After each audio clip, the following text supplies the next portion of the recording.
এই আসিয়া এই দৃশ্য আমরা ভুলে যাব। এই যে মেয়েটা কাতরাতে কাতরাতে মারা গেল আজকে, বেশি দিন সময় লাগবে না, 1 মাস 2 মাস হাইয়েস্ট 3 মাস। এর আগেও বহু ইস্যু আমরা এসেছে ভুলে গেছি, একটার পর একটা এসেছে, একটার পর একটা ভুলে গেছি আমরা। আপনারা দেখে নিয়েন 3 মাসের মধ্যে এই মেয়েটাকে সবাই ভুলে যাবে এবং যাবো ভবিষ্যতে। লিখে নেন আপনারা, এই বাচ্চার কথা কেউ মনে রাখবে না, এই বাচ্চাটার কথা কেউ মনে রাখবে না। 3 মাস পরে, 6 মাস পরে, 1 বছর পরে আরো নতুন ইস্যু আসবে, আরো নতুন পাপ হবে, আরো বড় বড় ঘটনা ঘটবে। এরপরে মানুষ এই বাচ্চাটাকে ভুলে যাবে। এই বাচ্চাটা কি তার মৃত্যু যন্ত্রণা ভুলতে পারবে? তার সম্মানহানি ভুলতে পারবে? তার পিতামাতাকে ভুলতে পারবে? এখন প্রশ্ন হচ্ছে, তার পিতাকেও যদি আমরা জিজ্ঞাসা করি, ইসলামে রেপের শাস্তি হচ্ছে মৃত্যুদণ্ড, আর ব্যভিচারের শাস্তি হচ্ছে অর্ধেক কোমর পর্যন্ত পুঁতে পাথর নিক্ষেপ করে হত্যা করা। এবং বিবাহিত ব্যক্তি হলে এই শাস্তি, অবিবাহিত হলে 100 বেত্রাঘাত, 1 বছরের নির্বাসন এবং সমাজ থেকে বয়কট করা, আর ধর্ষণ হলে সরাসরি মৃত্যুদণ্ড। 3 মাস সময় লাগার কথা না, 3 দিনের মধ্যেই করা সম্ভব। এটা শরিয়া আইন, এটা আল্লাহ রাব্বুল আলামিনের শরিয়া বিধান। এখন তারাও কি এটাতে রাজি হবেন? যারা শোক প্রকাশ করছেন তারা কি এই বিধানটা কার্যকর করতে রাজি হবেন? যে ধর্ষককে সবার সামনে প্রকাশ্যে মৃত্যুদণ্ড দেয়া হোক, শরিয়া আইন কার্যকর করা হোক? রাজি হবেন না। কারণ আপনারা বলবেন এটা করতে গেলে বাংলাদেশ থেকে মৌলবাদী রাষ্ট্র হয়ে যাবে। তো সমস্যার গোড়ায় আপনারা যেতে চান না, ডালপালা নিয়ে নাড়াচাড়া করেন। জেনা ফ্রি মিক্সিংটাকে উন্মুক্ত করে দেয়া হলো, ছেলে মেয়ের অবাধ বিচরণটাকে উন্মুক্ত করে দেয়া হচ্ছে। একটা চরম ক্ষুধার্ত মানুষদের সামনে যদি আপনি খাবারকে উন্মুক্ত করে রাখেন, এরপরে যদি কেউ জোর করে খাবার খেয়েও ফেলে, শুধু কি আপনি খাদকের দোষ দিবেন? পুরো সিস্টেমটাই দায়ী, পুরো সিস্টেমটাই দায়ী এখানে।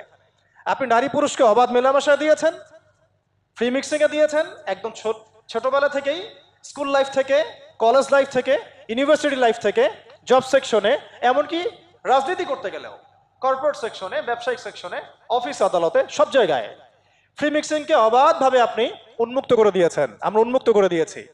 এর উপরে ছড়িয়ে দিয়েছি পর্নোগ্রাফি। পর্নোগ্রাফি সবার ফোনে ফোনে। পর্নোগ্রাফি দেখতে থাকলে একটা মানুষ বাচ্চাকে না, কয়েকদিন পরে পশুর সাথেও জেনা করতে পারে। যদি সামনে দেখেন যে মানুষ পশুর সাথে জেনা করেছে, আপনারা অবাক হতে পারেন, আমি অবাক হব না। কারণ পর্নোগ্রাফি মানুষকে পশুর সাথেও জেনা করতে শেখাবে। বাচ্চা তো কিছুই না। এর উপর আছে বিবাহ বহির্ভূত সম্পর্ক, ব্যভিচার, জিনা, ফ্রি মিক্সিং, ভ্যালেন্টাইন্স ডে এর মতো দিবসগুলো পালন করে ছেলে মেয়ের অবাধ মেলামেশা। আর এই জেনাগুলোকে আমরা বলছি কাছে আসার গল্প, যেখানে ওর উপরে 100 বেত্রাঘাতের শাস্তি অলরেডি মজুদ হয়ে গেছে। আর কতগুলো যে জেনা হয়েছে এটা তো আল্লাহ পাক ভালো জানেন। একটা দুইটা তো করে নাই, একটার পর একটা চেঞ্জ করেছে।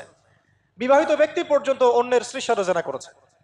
আর এটা তো ধর্ম তো অনেক বড় বিষয়, ধর্ম তো অনেক বড় বিষয়। এটা তো মানবতা বিরোধী অপরাধ, এটা থেকে মানবতা বিরোধী অপরাধ।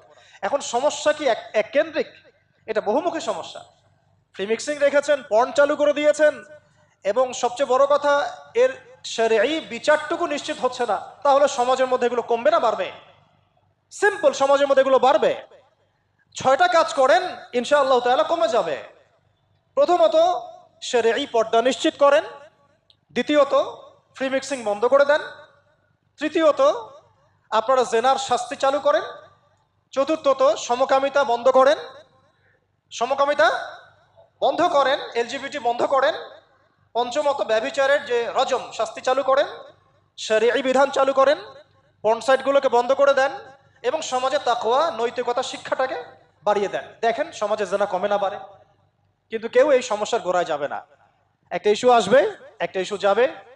আজকে আপনার বোন তো কালকে আমার বোন, কালকে অমুকের বোন, কালকে তার মেয়ে, নিজের ঘর পর্যন্ত চলে আসছে। আর কয়টা রিপোর্টই বা আমাদের সমাজের সামনে আসে? যে কয়েকটা রিপোর্ট সামনে এসেছে, এগুলো 50%ও না। বহু মেয়ে এগুলো বলতেও পারে না লজ্জায়। আর আমি তো ওইসব মেয়েদের ব্যাপারে কথা বলা ছেড়ে দিয়েছি, যারা স্বেচ্ছায় নিজের ইজ্জতকে বিলি দেয়। তাদেরকে আমি আমার বোন পরিচয় দিতে লজ্জাবোধ করি। সমাজ থেকে গায়রত, ব্যক্তিত্ব, পর্দা, শালীনতা, হিজাব এগুলো উঠিয়ে দেওয়া হয়েছে। আপনারা কি দ্বীনি অঙ্গনের তসলিমা নাসরিন হতে চান নাকি? তারা কি দ্বীনি অঙ্গনে তসলিমা নাসরিন হতে চান?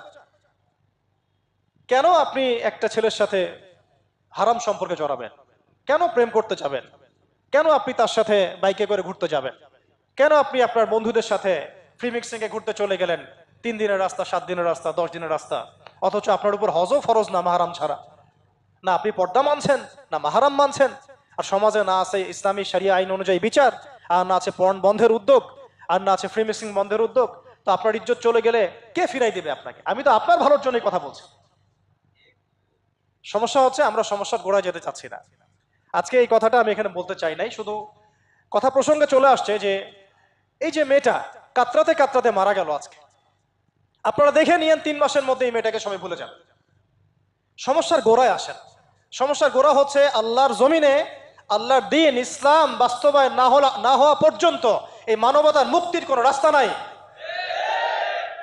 আল্লাহর কসম করে বলতেছি, আল্লাহর জমিনে ইসলাম, কোরআন, সুন্নাহ, রাসূলের আদর্শ বাস্তবায়ন হওয়ার আগ পর্যন্ত এই জাতির স্বাধীনতা বলে কোনো শব্দ নাই। এই মানবতার মুক্তির কোনো পথ নাই। কেউ আমরা স্বাধীন না, কেউ আমরা আমাদের ইনসাফ ন্যায্য অধিকারটুকু পাবো না। কালকে আপনার ঘরে এই সমস্যাগুলো আসলে আপনি এটাকে প্রতিহত করতে পারবেন না। বিচার চেয়ে বেড়াবেন এক মন্ত্রণালয় থেকে আরেক মন্ত্রণালয়ে, ফাইল ঘুরতে থাকবে, আপনার কেস বন্ধ হয়ে যাবে, আপনার বোনের ইজ্জত ফিরে আসবে না। আর রাসূল সাল্লাল্লাহু আলাইহি ওয়াসাল্লামের জামানায় আপনি আমাকে রেপের ঘটনা দেখান কয়টা ঘটেছে? সাহাবীদের জামানায় রেপের ঘটনা দেখান কয়টা ঘটেছে? জেনার ঘটনা দেখান না কয়টা ঘটেছে? ব্যভিচার কয়টা ঘটেছে? চুরি বা কয়টা হয়েছে? কয়টা হয়েছে? ডাকাতি কয়টা হয়েছে? একটা দুইটা রেয়ার আপনি ঘটনা দেখাতে পারবেন। এবং যখন সেই ঘটনা ঘটেছে ইনস্ট্যান্ট দেন এন্ড দেন নবী সাল্লাল্লাহু আলাইহি ওয়াসাল্লাম শরীয়ত আইন বাস্তবায়ন করেছেন।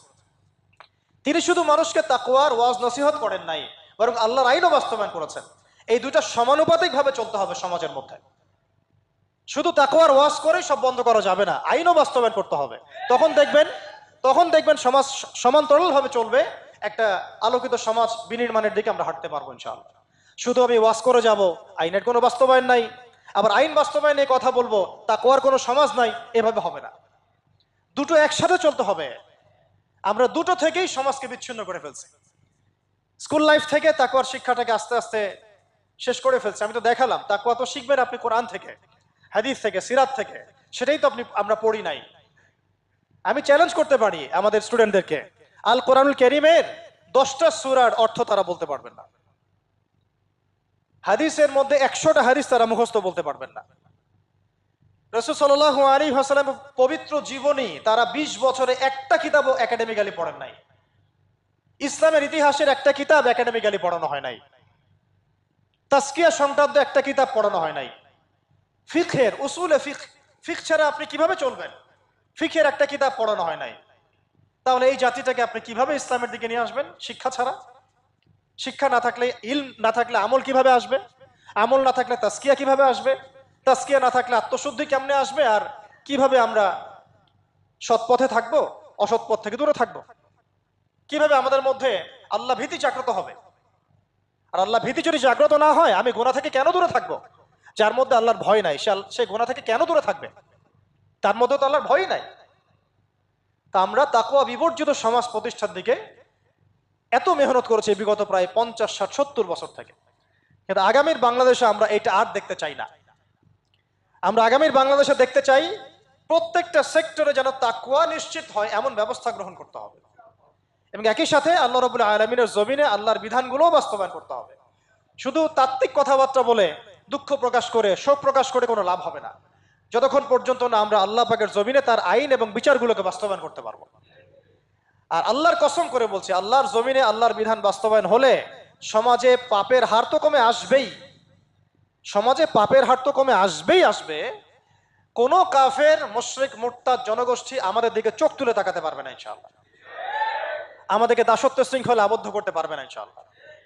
সব কথার শেষ কথা ভাই, যে আমরা দুনিয়াতে এসেছি লিমিটেড টাইমের জন্য। এই সময়টুকুতে যদি আমরা হেলায় ফেলায় দুনিয়ার জীবনটাকে নষ্ট করি, আমাদের দিনটাকে ঠাট্টা ছলে গ্রহণ করি, কোরআনকে মূল্যায়ন না করি, হাদিসকে মূল্যায়ন না করি, আল্লাহর দেয় এই সুযোগগুলো, রমাদান, এই কোরআন, এই তারাবি, তাহাজ্জুদ, এই সাদাকা, এই তাকওয়া, এগুলোকে মূল্যায়ন না করি, তাহলে ক্ষতিগ্রস্ত আমরা হব, আর কেউ হবে না। ক্ষতিগ্রস্ত এই পৃথিবীতে অন্য কেউ হবে না, বরং আমরাই হব। আল্লাহ পাক আমাদের সবাইকে পরকালীন চূড়ান্ত ক্ষতি থেকে আল্লাহ হেফাজত করেন, এবং দুনিয়াতে যে ফিতনা, ফাসাদ, এই রাহাজানি চলছে, এগুলো থেকে মুক্তির পথ যে একমাত্র ইসলাম, এইটা বোঝার তৌফিক আমাদেরকে দান করেন।